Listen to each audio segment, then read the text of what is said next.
Hi,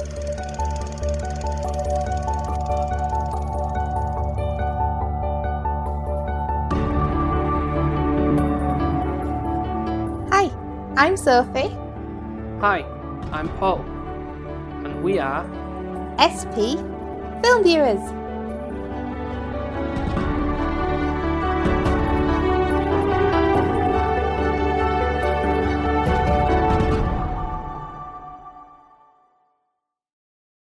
Correct me if I'm wrong, but I don't think we've covered a film that's involved in Yorkshire before, have we? No, I think we were going to, but we didn't. Oh, was it Ali and Ava? I think it was, Yeah. But that's the kind of similar on the lines of what you're going to say we're watching. Yes. This was something I wanted to see, so... I'm intrigued by it. And it'll be nice to have a guest on who, I don't know if they've ever been to Yorkshire, never mind. The roughest part of... or what was, I don't know if probably Homewood's now rougher. Yeah. Have we driven into Buttershore itself at any point? Yeah, but more like the outskirts, to drive through. Mm-hmm. There was a house that we actually looked at. Oh, that's right, yeah. I knew it sounded familiar. And it was like this really lovely house, and it just didn't tell you where it was located, and it was kind of obscure. And then it had everything you wanted, but then it was like on the outskirts. Well, we did right with what we've got anyway, so... Yeah, true. Yeah. So I'm really excited to cover this. I don't really know much. No, interestingly enough on Google it's listed as a comedy/sex comedy. Oh, really? Yeah. Right, okay.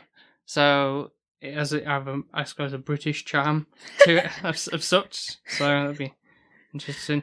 I don't know if it's going to be, hopefully, a bit better than what Gregory's Girl had to offer. Oh, don't. But there might be some, in quotations, sentimental attachment because of it being set in Yorkshire. So there's probably that maybe going for it. Maybe. I don't know.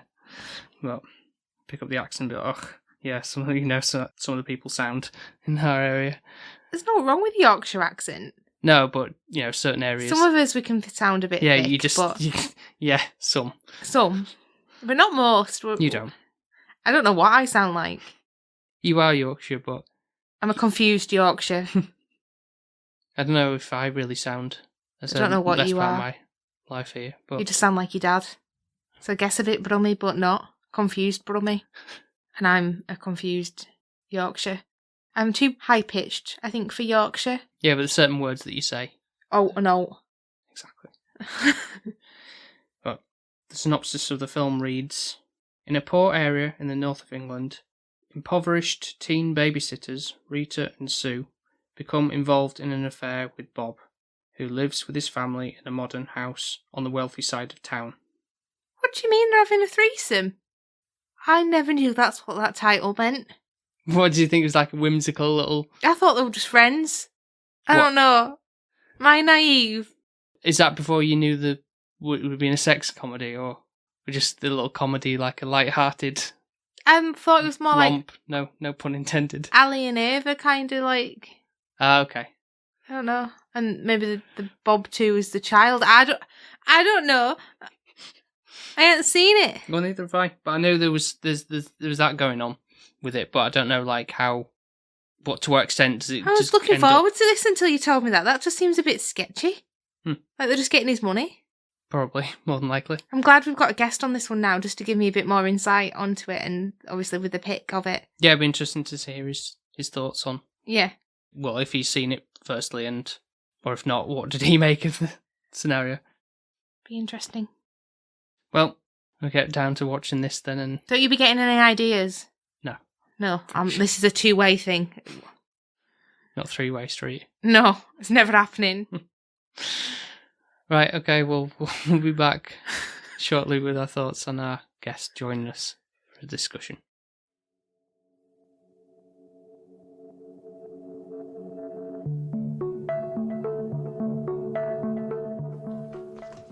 Did the wife give you babysitting money?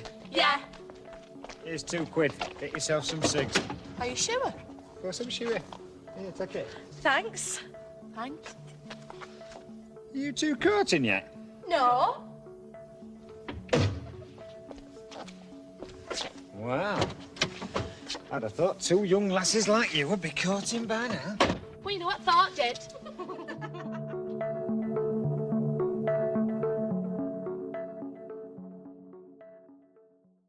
We're having a gangbang. We're having a ball. Or something to that effect. As we do have a guest joining us to discuss Rita, Sue and Bob 2, I'd like to welcome Ian from Cult Connections. How are you doing this evening? I am very well, guys. Thanks so much for having me on. We have picked a great film. To be honest, I don't think we are going to have a gangbang, but it will be enjoyable. That's for certain. Yeah, that's good then. Yeah. So before we start talking about the film, just give us a little background about your podcast. Yeah, so Cult, their connections. So I do film and their TV. I like to take what we call their sideways look at things. So for the main show, their episodes, I like to cover 3 things. So it's either 3 films or 3, say, sort of TV. Their sort of episodes, which are linked in some way. So it could be their genre or actor, their director in some way, but they're linked. And some of the links are quite sort of obvious, and some are a bit more smart, maybe some their time. So like for the show this week, I'm doing their Solaris, so sci-fi, they're sort of classics. So they're classic, they're novel, but it's got 3 screen their versions, 2 of which are quite well known, 1 which isn't. So, and so so things like that, just nice sort of spin on things in a different way to, look at films and their TV. So that's what I get up to. Yeah, it sounds very, very interesting. Yeah, I've listened to some of the episodes and they're really good. Thank you very much. Thank you. So, may I ask what your relationship is with this film? Is it something that you've loved for a long time, or have you kind of like come into it fairly recently and just kind of grabbed your attention? Well, I remember, so guys, I remember watching this, and it was on their television. It would have been Channel 4. It was quite late at night. However, it would have been, I think, probably late 80s, very early, their sort of 90s, definitely. So, so it's a film I've known for quite a while. I would have been in my their teenage years. I am sort of getting on slightly. So I do remember it from their time, and it's definitely a film that stuck with me. There was a few scenes actually that sort of really kind of they printed themselves on their sort of brain. And I've watched the film a couple of times there since, and I think it's I feel it's aged well, but that's maybe just me because I am able there to look back and remember the sort of 80s, and this is a very 80s film, definitely. So it's really, really stuck with me. Yeah, and Sophie, on the other hand, this is my first time ever seeing this film. It's my first time as well, but and yeah, it's a bit of a shocking kind of film. I don't know. I've always heard the title, and I've never really known what it was about. And even going back to his pre-ramble side of things, you were like, oh, it's Rita, Sue and Bob too. I don't know. I thought they were like friends. I didn't realise Bob was an older man. So my innocence here, obviously, was kind of decepted a little bit. And weirdly enough, the connection on our side is we're not too far from Buttershaw, actually, where we live. So probably my dad grew up in Buttershaw, actually. So obviously my mum and my dad know the area quite well. Mm-hmm. So they grew up. So when they watch this film, they know the areas. They know, is it the Beacon, the pub? Mm-hmm. They can literally relate to all of the areas within there. So there's that aspect. So I was quite intrigued initially to go back in time almost to see like what things are like. Yeah, like when my Bradford parents back in the living. 80s, yeah. So kind of intrigued in that sense. it does leave you kind of a bit cringy for me. But I don't know if that's just because I'm a girl looking into this. Possibly. I don't know if there's...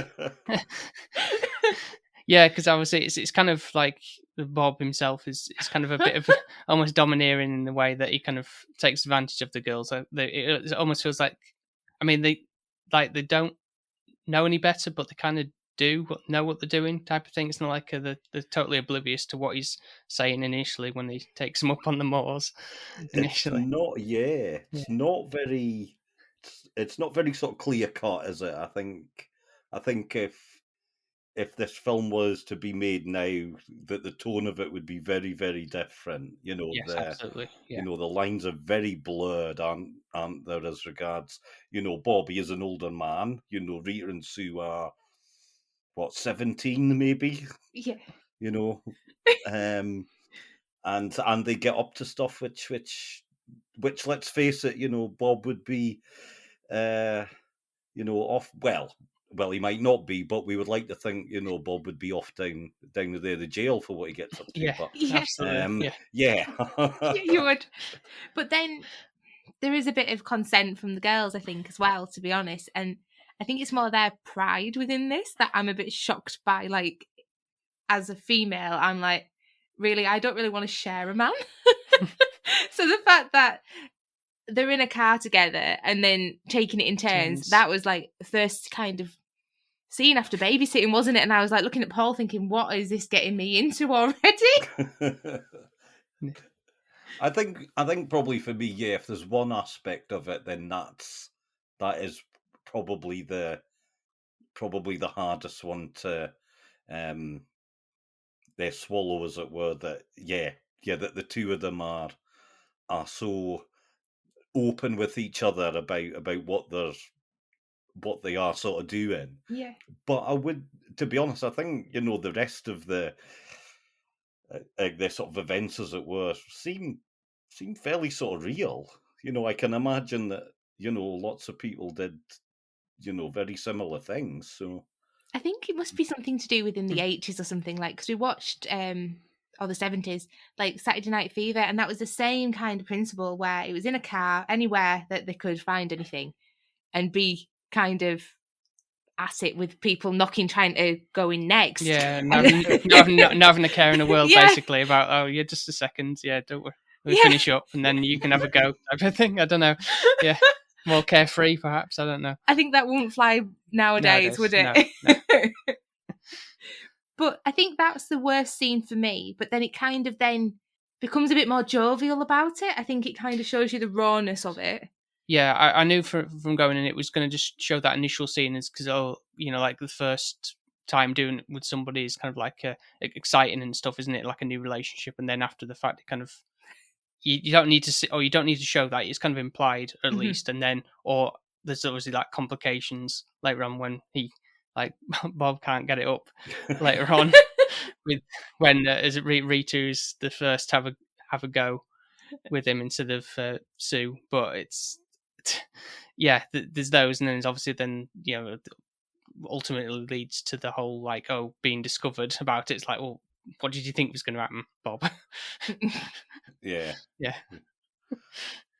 So I think you raised a great point, and it's and obviously it's set somewhere close to where you live, where you've grown up and things like that. And so have you guys actually gone out and had a drive round just to see the places that you've just watched on their screen? I don't know. I think I would. Well, the only place I really did truly recognise was they were walking like through some. If you remember seeing where like cobbled streets. That's a place called Haworth, and that's a really nice area. I think they were just like on a school trip or something, weren't they? But it's not far from where you grew up, so you can see there's two sides of the spectrum here. Yeah. So a village not too far from a village that I lived in, but it's a really nice area that is. So that was like, I know where that is. And like as soon as it kind of like the shot where it's going down and they're walking down and everything. But in terms of the Buttershaw and everything, I'm not too familiar with, but kind of like similar sites to what some areas around here, I suppose. Yeah, I think, to be fair, I know with my parents, we've been there before, and I think the Beacon is now closed down, so that's no longer a pub, sadly, and there isn't as many stray dogs. That was something I noticed. I think it used to be back in the day, there used to be more stray dogs around, so there isn't kind of that, but it's still quite desolate. There is your characters that... A lot of people effing and jeffing Yeah.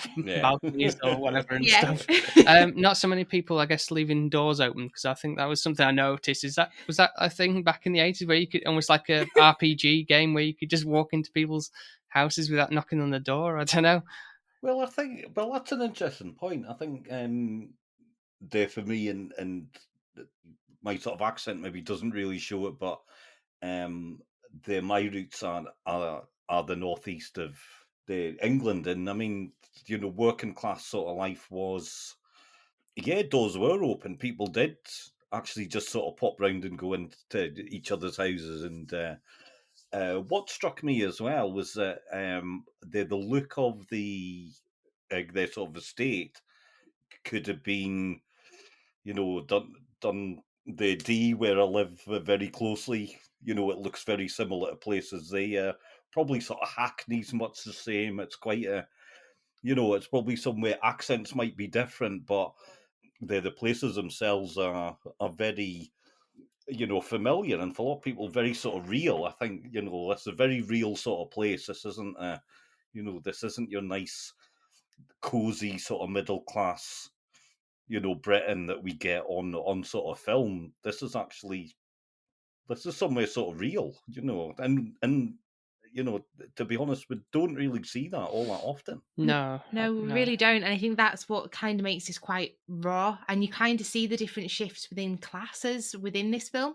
So, for example, when they go to Bob's, how much nicer is it? Just a little bit of a walk up the street, and Bob's house is just like immaculate and perfect.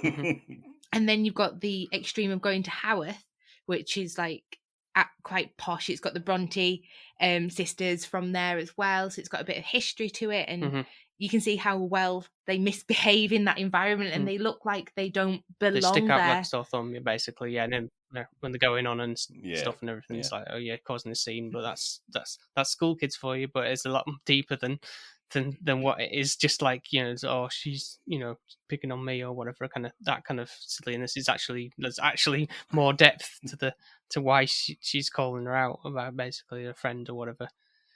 But the fact that so the nice area that Bob lives in with his wife Michelle, and there's that neighbour as well who constantly hosing his garden because he's like a right nosy. Yeah. So he's no better off than the people who are on the estate or whatever, just kind of having a like, see what's going on out here kind of thing. It's just people can't keep to themselves with what's going on with people's lives, I suppose. Well, it's interesting looking back on it because I think Bob, obviously, he does have a nice their sort of house. He's got nice their sort of clothes, very very sort of 80s style their clothes, but I mean they are nice. A decent their sort of car, a Rover, their 2600, I believe, is what the model was. That was a decent car back in the day. That was a nice motor. But I think they are the sort of Thatcherite sort of working sort of class. I mean, Bob himself's not, he is fairly down there to earth. He drinks in the pub. There isn't a lot of airs and their sort of graces about him, but he's got money. He's obviously working hard. He's got nicer things, and that's very, very sort of 80s, very they're sort of Thatcherite. Actually, a lot of people bought in there to that. You own your own home, and those their sort of values. And what you see, Rita and Sue are very sort of marginalised, and their families are as well. I mean, there's characters here. I mean, Rita seems to have like 6 their sort of brothers who all drive their sort of motorbikes. Sue's their dad is they're an alcoholic, I think, and he's absolutely wrecked all of the time. Yeah, definitely. So very different sides to their society, but ones I could recognize. Definitely it was. It's again, real sort of people. These feel like real sort of people. Yeah. No, I think that's what's going for with as Andrea Dunbar, who wrote the play and everything. And I know it's been obviously adapted for actual stuff, not just the film itself. But I guess obviously it's probably a lot of inspiration from her time living in Buttershaw and stuff. I don't know if you've seen is it like a sort of documentary, like dramatized documentary called The Arbor? I don't know if you've heard of that. I am aware of it. Yeah. Yeah. Uh-huh. Yeah. I think we'd seen that a while ago. I think. Yeah. Yeah.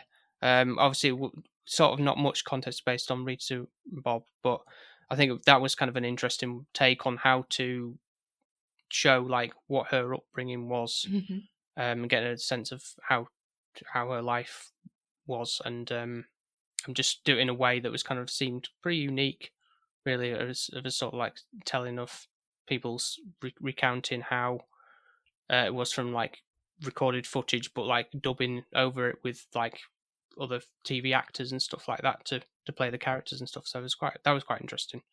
I think it reminded me also of not long ago I think was it last year we went to the cinema as well. Oh yeah, Ali and Ava. Don't know if you've seen that, but that's more based in Homewood, isn't it? Which is in our area again. So I think that's probably the roughest estate now. I think Buttershaw is probably second. It's still one of the still one of the ones, I'd say. It's one of those estates where the like taxi drivers or police cars won't drive past midnight. Basically. Well, maybe before then, 9 o'clock, maybe watershed sort of. Because you'll get stoned at your car or something like that. It's that bad, yeah. But again, that film kind of showed the roughness of society and how hard it can be. And I think with Rita and Sue, what they see in Bob is an escapism. It's like a more luxurious life that this person could provide for them. And I think that's how they're seeing him is, okay, well, if we get into Bob's good books, we could be like Michelle, his wife, who is very glamorous, who has lovely clothes and a nice house. And obviously that's what they're like wanting to appease to, basically. I think that's... Yeah, see him as a bit of a sugar daddy almost. Yeah. Well, I mean, he uses that as well, though, doesn't he? He takes the sort of advantage of the situation. So, but yeah, I think again a very 80s sort of thing. Again, it's about moving upwards, sort of aspirations, and that was a huge sort of 80s thing, was to make your life they're sort of better, and want to they're sort of better yourself. And so it does, that the film very much shows that. It feels, for all it's interesting, because it's obviously it's a sort of Bradford film. Its accents are very sort of northern, etc. But it feels very sort of British. Like if you're living in sort of Scotland, you can absolutely they sort of relate to it. South, working classes. They're sort of London, just the same. I think it's they're sort of they reverberates right round. No, I agree. Yeah, definitely. It's just got a Yorkshire accent, which how can you go wrong? Very much, well, I don't know, very much so, depending on the kind of people that you we like his oats and notes. You bastard. Yeah, a lot of that in the film, isn't there? Yeah. Is it I say the character, is it Aslam, isn't it, the Asian character that kind of obviously there's I mean it is kind of a derogatory, it's almost like the sort of like the N-word, I suppose, when it's referred as Pakistani, or just a abbreviation of it. It's kind of like you can't it's not really. It's kind of frowned upon, isn't it? Yeah, nowadays it is. Yeah, but back then that was normal. It wasn't like something to be kind of ashamed of, and I know it's not correct, but back then it is like something that you would say. And obviously there weren't as many different ethnicities around, so it was more obvious. But him as a character is really strange, how his progression within the film goes, because initially he's a pure sweetheart, isn't he? Like, you kind of want Sue to be with him because they're similar age, so it would make more sense. It seems to be that he's smitten by Sue and kind of trying to get in her good books, and bless him, he seems like a true gentleman when they're like at the field and he's like, can I put my arm around you? And obviously Sue's not really used to a guy being that sweet towards her, like, you can do what you want. Why you have to ask me every time you want to do something, kind of thing. And how that relationship in the end turns is quite sad, really. Feels quite dare I say it, and I don't have a huge this sort of knowledge of this, but like the character, he does turn out to be quite this sort of nasty and this sort of abusive. But I believe this is often the way that these kind of men are. They start out being very nice and seem very sort of placid, and then turn out actually to be very, very different from that. So possibly in a way that's a good sort of representation, but you're right there, Sophie, it's not how I thought that the character would sort of go. I do definitely think for her, I was like, oh, I actually felt like she had kind of got a better outcome compared to Rita in the end initially, and then it all turned a little bit sour for her as well. And I think actually, I don't know then if I were thinking she'd be better off with Bob, because at least Bob he is who he is. There's no airs and graces about him. He's just, you are what you see. Yeah, and then following that with Aslam's development a bit further is when he decided being like the sob story kind of thing, like, oh, I'm going to kill myself if you don't take me back type of thing, and then like false promises of trying to do that, and it's just like, well, go on then, prove your worth on that, and it's just like, and then he, I think again, that nosy neighbour for some reason, sort of in a racist sense, I guess, calls the cops, like, oh, there's an Asian person round one of the houses, so, and he has to get the police involved, and it's a bit like, oh, okay, but it kind of helps Sue in the sense, because he is being really manipulative. Like, if somebody's saying, I'm going to kill myself, basically, because you're not going to be with me, that's quite abusive. Blackmail, emotionally, which is, it's a good job Sue is such a strong character. Like, if we have to compare Sue and Rita, I enjoy Sue as a character a lot more within this. I think she's just a lot more feisty as a person, and Rita is a little bit more of a sheep, I would say. She kind of tags along, maybe unwillingly. Yeah, definitely. I think it's interesting. This sense of also when you're that age, and there's a sort of fearlessness about you, or a boldness.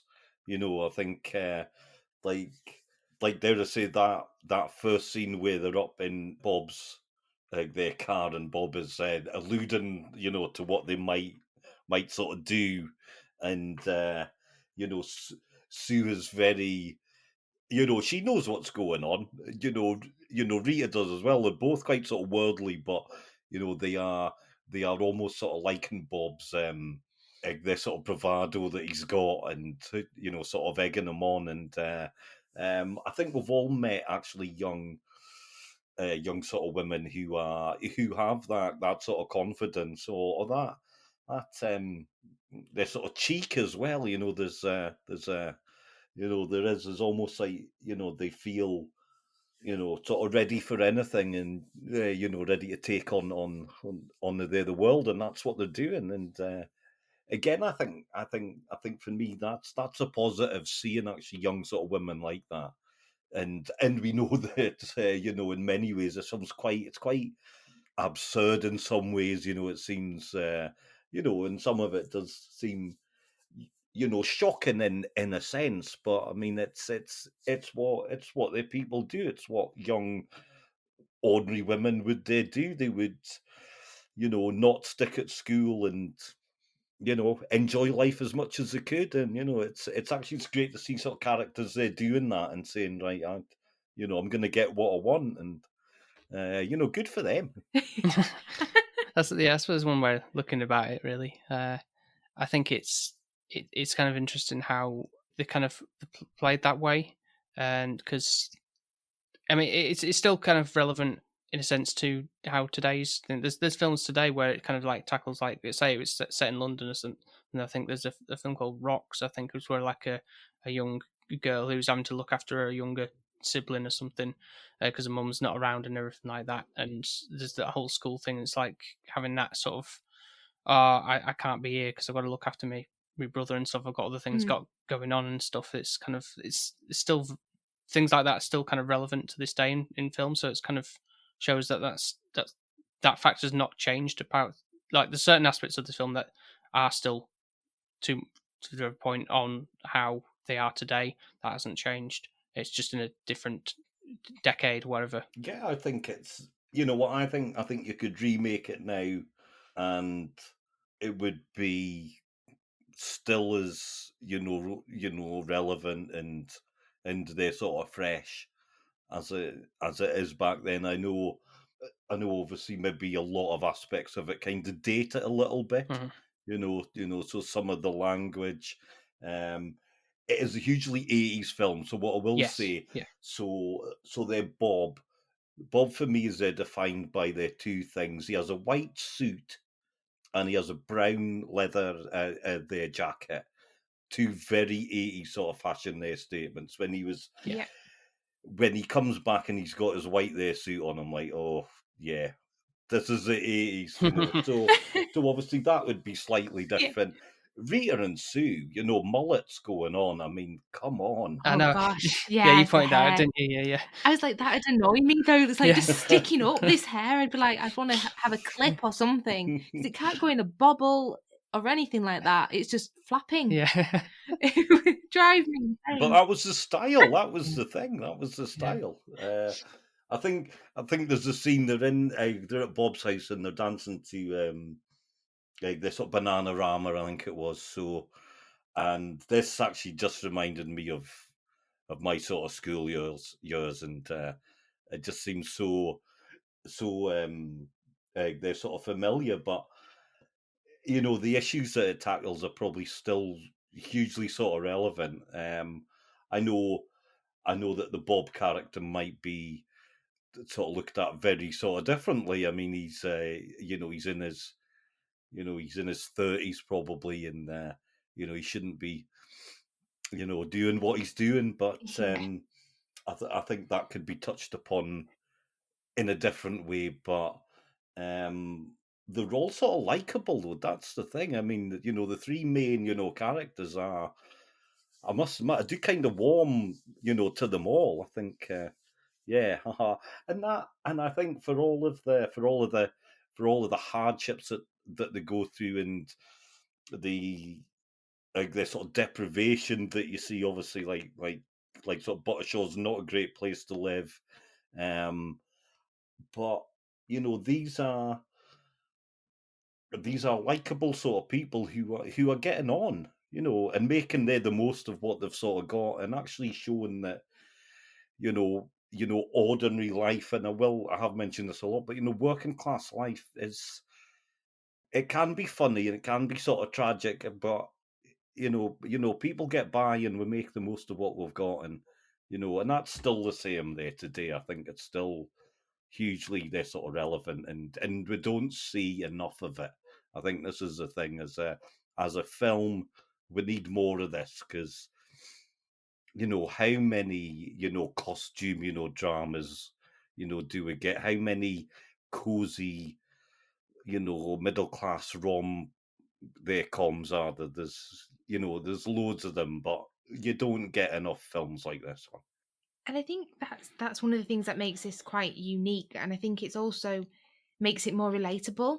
So even to the houses itself, so you can see like where Sue lives and Rita lives, like the house that they're in, nothing kind of is perfect. Nothing really matches. It's all probably secondhand and a bit run down, and it's really shows actually the daily struggle of life that can be, and just wanting to better yourself. And then you've got Bob's house, which the carpet in the living room is one of those things. I don't know. My parents used to have these garish. Yeah, a lot of the furnishings in that house seemed quite gopping, like with the colour scheme and the patterns and everything. It seemed to. Yeah, I guess that's the sign of the times, I suppose, with that. But I remember us having one of those similar carpets in my house, and it was like you wouldn't see a stain on it, that's for sure, because it was that disgusting of a carpet. But then you commented about the TV being in a cabinet as well. Which was something that obviously nowadays you wouldn't do that if your telly's just either on a wall or on a cabinet, isn't it? But not inside it. Yeah. And it just, I think that's what it does feel dated, but it also feels like one of those films where it still shows how people can live and actually where people can progress. So you can kind of be at one stage of your life growing up and obviously your parents and not having that much, but then them wanting more than what their parents had. And you can kind of see that in Sue and Rita. Maybe not the right way to go about it. No. But it's how they see an end to it. Because obviously back then in school, there was a lot of dropouts. People didn't really finish school. And I know my mum, I think she did one exam and it was maths, and she knew she wasn't good at maths. So all she did was put her name on it. And she got like 10 points for it. And that was it. She didn't bother with the rest of the exam. And I think that's used to be kind of a norm back then, and it probably still is now in some schools. Yeah. People will just be like, there's no point. Yeah, no point. I don't want to do this. I just want to get out of here and, there is around. One scene, though, where if it was redone today, Bob's character would look absolutely dodgy. And it's when he stood while the two girls are at PE. Oh, yeah. Yeah. And that one, I'm thinking, that would not be like... That would not fly today, no. No. Calling the police. Yeah. Because it's like a 30-year-old man watching them. Like, and obviously at this point, Rita kind of gets away with Bob. And you kind of don't see that relationship blossoming as much as... It blossoms enough because somehow he gets her pregnant and she has a miscarriage and all that kind of stuff. And that's not out of shot, isn't it? Like that happens off screen. And I think that's because I think Sue is your main character, and actually you do think Bob really does prefer Sue. Like out of the two, I'd get that vibe that Bob is more interested in Sue, and actually Rita just got caught basically pregnant, and that he had to do the decent thing about it and move her in. Yeah, I guess so. But he did... I mean, shortly after their whole, like, I lost the baby stuff, and then they're back at him and Bob and Rita. It's like, okay, that's moved on quick. And then he's like, when they're just about to do it, he's like, oh, Sue. He calls out her name instead. And it's like, okay, you do have a preferred person after all. Oh, dear. Maybe. I think... looking back and one thing that I pick up on, and I'm quite sad about this, is that we can't have their sequel there too. I think it would be really great to be able to actually see their characters now, and we can't really have that. Andrea Dunbar, they passed away. I think maybe 2 years after the film they came out. Yeah. Quite sort of tragic. Their circumstances. The director as well, Alan. Their Clark. He died. He died really young as well. and they would, and obviously they would be there, the team for the resort of doing this. I mean, Alan Clark himself, he specialised in, portraying ordinary lives. That was his thing. I think, most of his films actually are about, ordinary people, actually, in some really awful their circumstances, but those are the stories that he liked to there to tell, and it's it's we don't have enough of these they're sort of artists who actually want to tell us about us. Actually, I can relate actually so much more to these their sort of characters than many others. I mean, this is this. I'm not saying that I lived anywhere quite like they did, but ordinary people. The people that No, 100%. It's like with I think where I grew up wasn't probably the best area, obviously, but we got by and we bettered ourselves, and I think that's always the moral of this story, is that you actually can change. And it would be interesting to see what a sequel would be like, how the characters would have developed and grown. Would they have Rita and Sue kicked Bob into touch a little bit and being, okay, you're going to sleep on the sofa now and we're having the bed, and ruled the roost a little bit once they'd got older and realised what was happening? Or would it be that they have several babies and the cat manage, and going down that route? It'd be interesting to see how it would actually develop. Quick thinking about it, how that would work as a script, and how an overall film kind of thing. What direction would you take it? But I guess you would have to see maybe where are they now type of thing in 3 different scenarios. Really, what's Bob doing? He might be somewhere else, another part of Bradford, and Rita and Sue might be somewhere else, moved away or something. Then they meet up. I don't know, but like you say, I think despite how the movie actually ends with that kind of freeze frame moment when he gets them both in the bed and everything, it's kind of okay, that's not how I thought it was going to end. I thought it was going to be right, they're taking over the house and Bob's left in the lurch, basically. I would have respected that more. To be fair. Yeah. But Bob just looked like he got the cat who got the cream. By the end of it, didn't he? The kids are gone, which, to be fair, when we first watched, I'm thinking, where are the kids? Who are they actually babysitting at the beginning? Yeah. Yeah.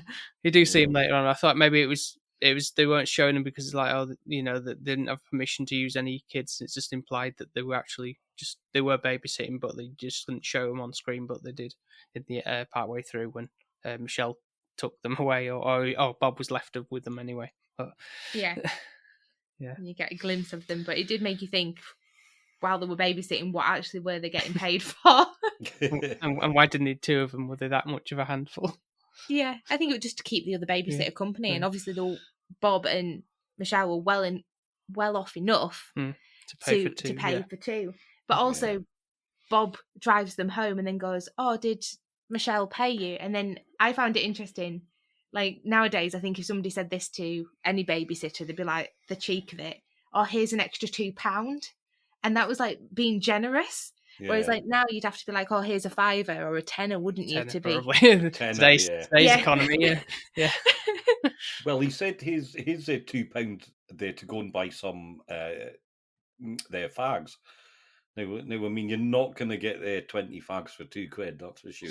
No, definitely not.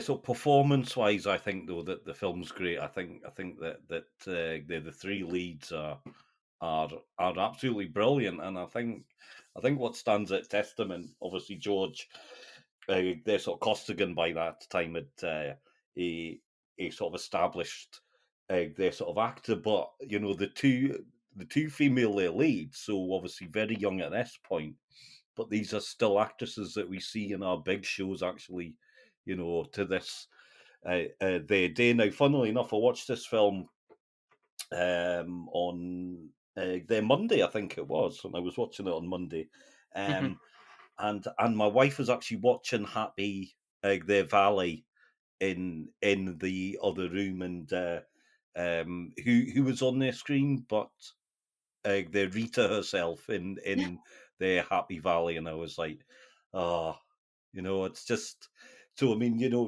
both the actors have gone on and had great their sort of careers, and I think that's absolutely brilliant, and I think they're both really good in this. It feels very sort of natural. I can think of sort of young the women who I knew back then who were very similar, and yeah, they just absolutely capture that so well for me. They really do, and even the way that the presence is, it just feels like you're watching somebody's real life. It's so well done the way that they act. You would probably believe that they grew up there and that it was like a documentary kind of vibe, than actually them acting as a character.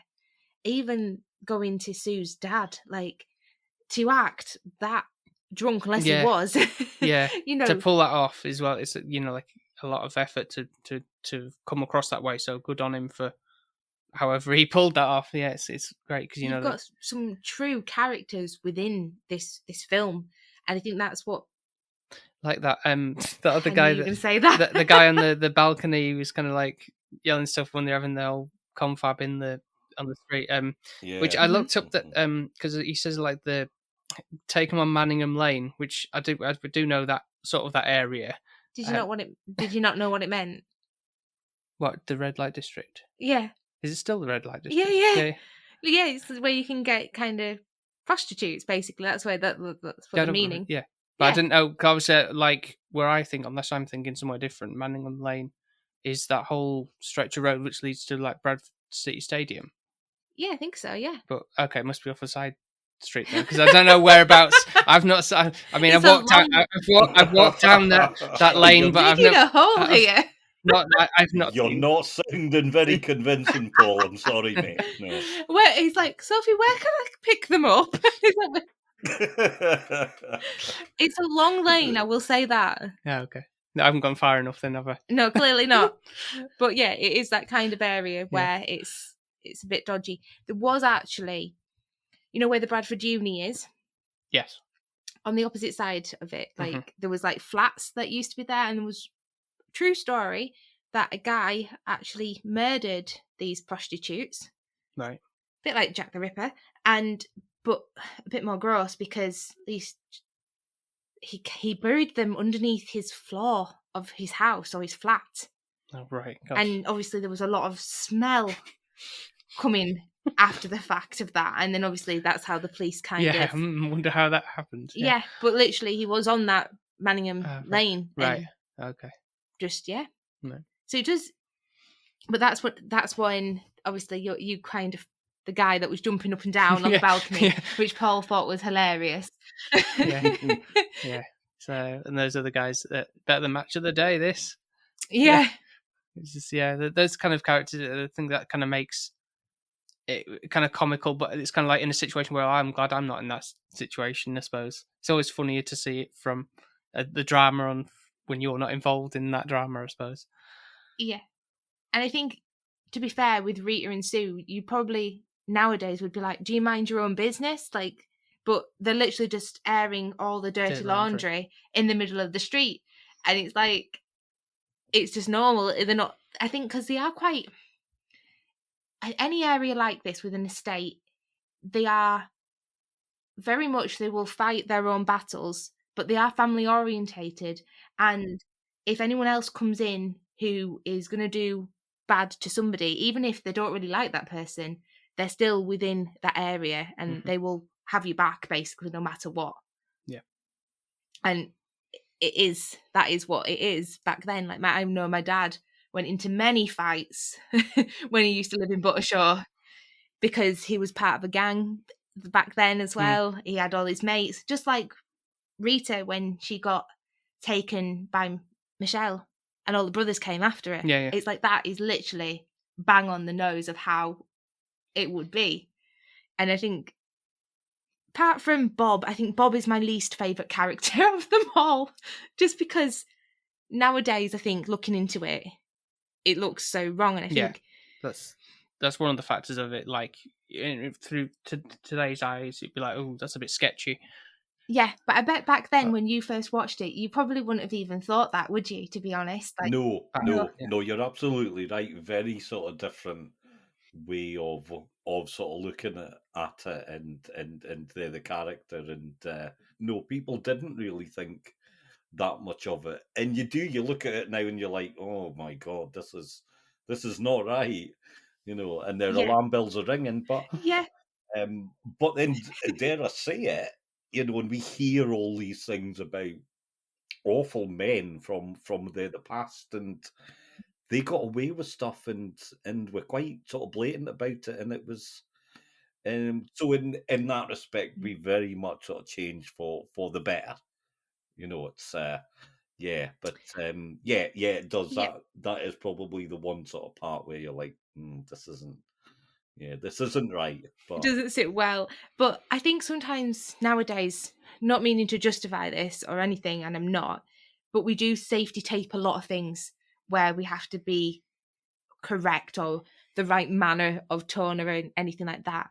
And I think if we would redoing this film today, Bob would, like you said, be in prison, or he would be looked on as like a bad character. Whereas I don't think he is actually depicted as a bad person within this role that he's playing. Yeah. Which is interesting, really, to see, even though it made me feel very awkward. But I think as well, I mean, it's I suppose an almost sort of testament to their sort of writing, because the lines are blurred there. There's no black and white, and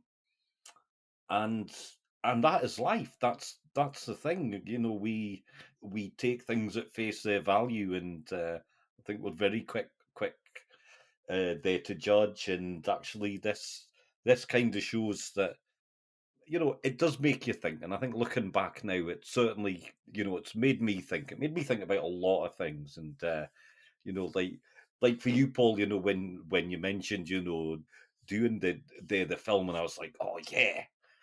There's certain scenes that I remember, and I remember it's like this sort of boldness, and there was sort of 2 or 3 scenes that really stuck out. But actually going back and watching it again,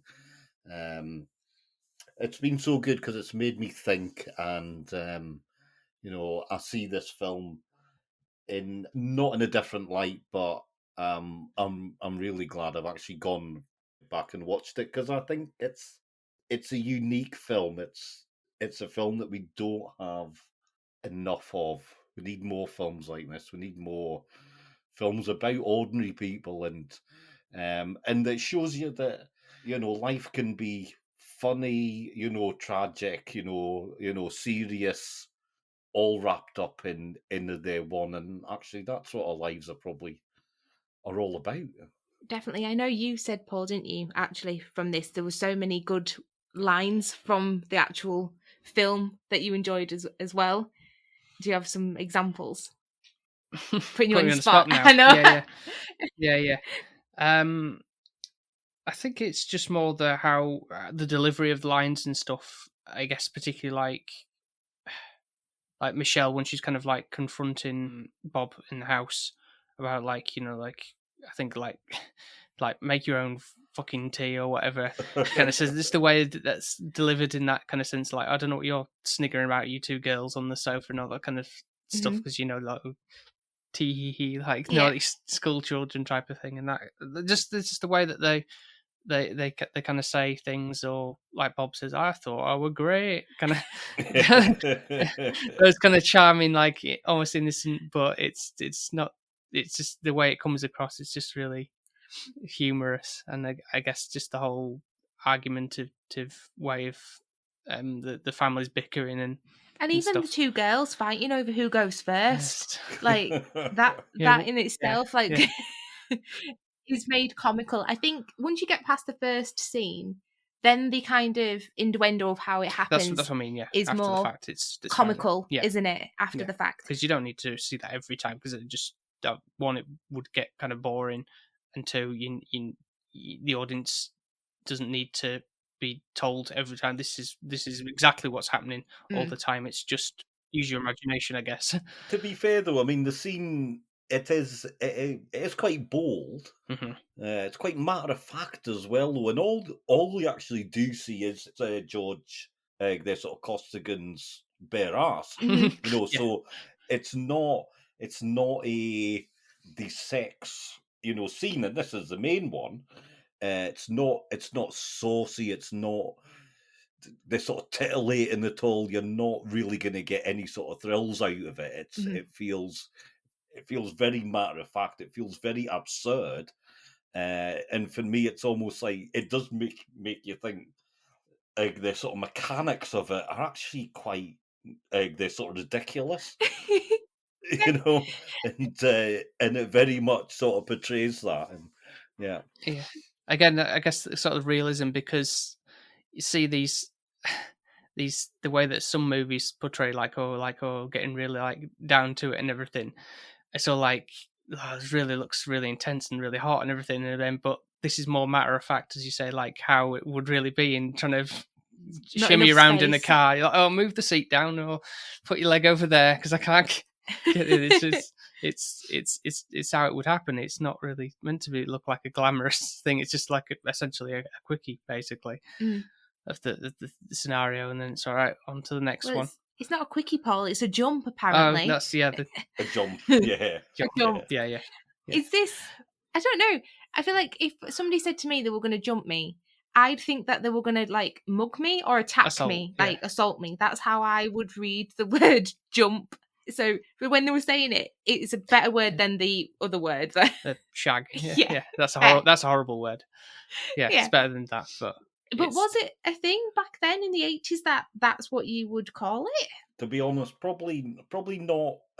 Not where I'm from. No, but it does feel like a very matter of fact sort of way of putting it, doesn't it? And and they say it in such a, like they're looking forward to having a jump. Yeah, and I'm like, yeah, fair enough. I guess what is right about this film is at least the girls, they have their consent within it. It's probably not condoned, but they are quite happily wanting to go along with this. It's not like one of those things where he's forcing himself upon them or anything, and that makes it a lot worse 100%. In a sense. Yeah.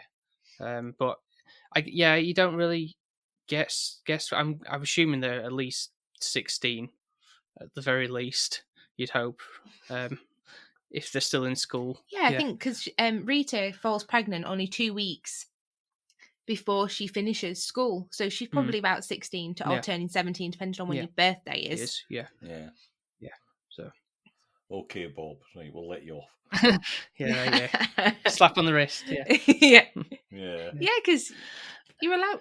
Well, yeah, 16. There's a consenting age, in the UK anyway. Yeah, I think it's 8. Is it 8? I'm presuming it's 18 in the US. I think. Yeah. But it doesn't stop. But then 21 to drink in the US, where it's 18 here to drink. Which always dumbfounds me a little bit. I think, to be fair, move 16-year-olds to be allowed to drink and then have a baby at 18 seems a bit more realistic. I think we've got ourselves a bit backwards.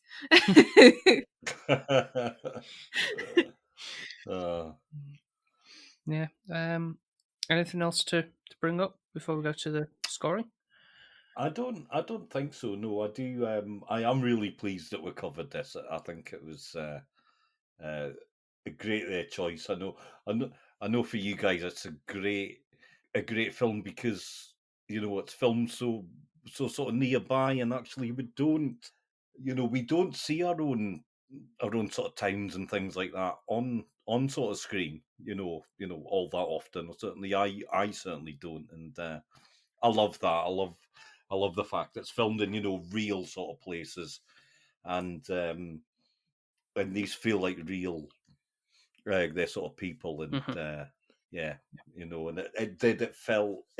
it kind of took me back as well. It was I like that, but took me back to somewhere that felt real, and not just a sort of cartoon version of their sort of 80s. This is the real. Their sort of 80s, and I loved that. I do. I really did. 100% agree. It's more gritty, isn't it? It is. kind of what life is. And like I say, it's a kind of a rarity to have a film that's sort of set around an area where we live in Bradford, West Yorkshire. We've got some nice areas in Bradford, but majority of them aren't that great. Yeah. But obviously you've got like Haworth, which is your main kind of historical kind of place to go to, and it's quite beautiful up there. And we've got some lovely landscape that you can utilise. But obviously Buttershaw is still, as today, quite a rough estate to be on, really. It is. It's not the worst, but it is one of those things where you could probably go through there and you would see some of those characters still today. Yeah, absolutely. Yeah. And that's I think that's what makes it actually still quite sort of fresh and still sort of relevant, as well. It's not a, Rita, Sue, and Bob are still out there. There's very real sort of characters in there. Yeah, it's great to see. Yeah. Right. So, as you're the guest, you get to score the film first. Throwing him under the bus. I think, as you can imagine, I am going to score this quite highly. So, I am actually going to give it an 8 out of 10. I loved it. It was really good. I guess I'll go next. Are you going down the pecking order? Is that what you're thinking? So I think definitely talking about the film has helped a lot, really, to get more appreciation of it. Because, I mean, initially from the first one, I was like taken back by some of the things, but as I've kind of like sat with it a little bit longer, thinking about it past couple of days and stuff, even that the gangbang song has been stuck in my head initially. Oh, it's been driving me insane.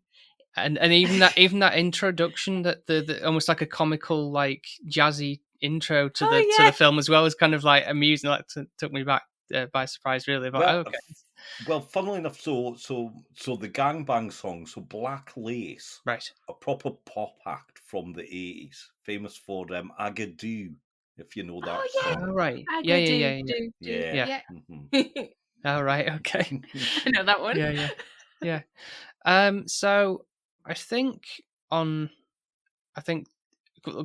back to it at another point would probably would benefit for. I think there's like on the Blu-ray, I think there's like a documentary about quite an extensive one about the whole making of it and stuff. So I'd be interested to look at that at some point in the future. But for the time being, I'm going to put the film at 7 out of 10.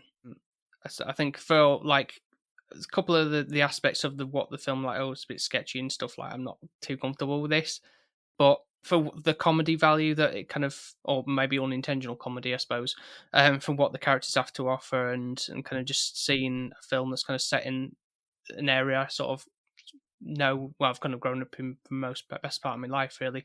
So it's nice to have that kind of attachment to it as well. So yeah, that's my score. Okay. Saving the worst till last.